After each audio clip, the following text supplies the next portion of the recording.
খুব কষ্ট পাবে, খুব কম আর এই অন্ধ্রের মাছ 10 কিলো 12 কিলো আছে, অন্ধ্রের মাছ 18 20 কিলো হবে।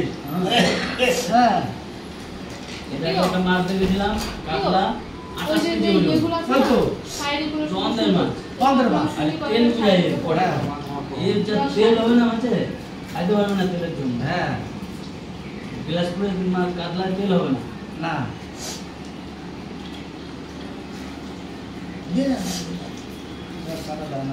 উঠছে এখন। হ্যাঁ কাকু এখন রান্না বান্নার গোছগাছ চলছে, আমরা রান্না বাইরে বসে করব। এই জায়গাটা বসে রান্না করবো, এই যে তাঁবু দেওয়া হয়েছে, বাহ সুন্দর তাঁবু দেওয়া হয়েছে, এখানে বসে আমরা রান্না করব।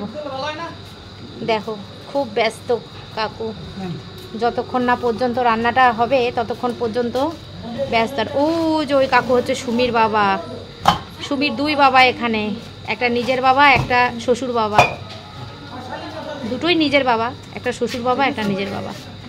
চলো এখানে গোছগাছ হয়ে গেছে মোটামুটি। ওই দেখো কত বড় কড়াই, এই ছোট ওভেনটায় রান্না হবে না, তাই জন্য ওই বড় ওভেনটায় পাতা হয়েছে রান্না করার জন্য। ঠিক আছে চলো, এখন বাজে কিন্তু প্রায় 1:30টা।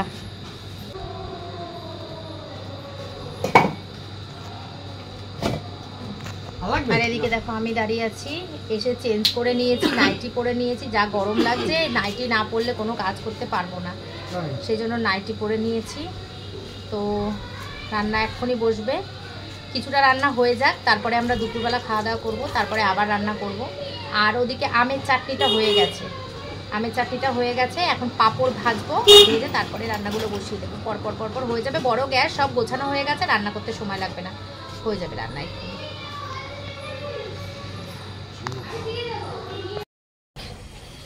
এই যে এটা হবে না, ওটা তো পাপড়গুলো তুলে দেব। তুমি কি করবা ঝুড়ি দিয়ে? দাও তুমি যদি আজকে দাও না দিয়া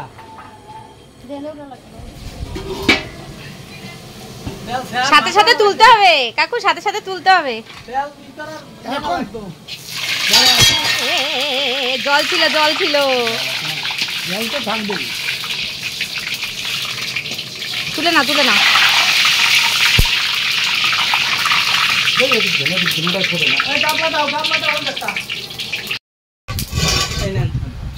গ্যাস একটা কমে গেল না, একদম কমে গেল, গ্যাসটা কমে দাও। এক পাঁপড় ভাজায় এতজন লোক, দেখো এই 2 জন, এখানে একজন, এখানে একজন। তুমি জেঠু এর গায়ে কিছু দাও, তুমি কিন্তু ব্লগে উঠে যাচ্ছ কিন্তু খালি গা। জেঠু তুমি গায়ে কিছু দিয়ে আসো, গেঞ্জি দাও। আর এদিকে আমি দাঁড়িয়ে আছি, প্লাস্টিকে পাঁপড় ভরা হচ্ছে, দেখো।